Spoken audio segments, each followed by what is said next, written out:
राजधानी रायपुर में सीआरपीएफ ने आजादी का अमृत महोत्सव के तहत तिरंगा बाइक रैली निकाली गई। बारिश के बीच निकली रैली में बल के करीबन 1000 जवान नाचते गाते पूरे उत्साह के साथ शामिल हुए।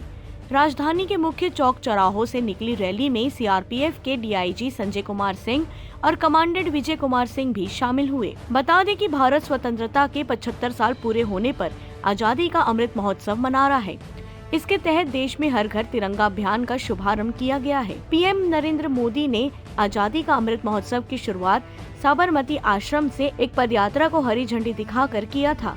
संस्कृति मंत्रालय भारत सरकार द्वारा स्वतंत्रता दिवस को आजादी के 75वीं वर्षगांठ के उपलक्ष्य में आजादी का अमृत महोत्सव के माध्यम से हर घर तिरंगा फहराने एवं अपनी सोशल मीडिया में डिस्प्ले फोटो लगाने की आग्रह किया है, जो स्वतंत्र भारत के सपनों को साकार करने के लिए आगे बढ़ने की प्रेरणा देंगे।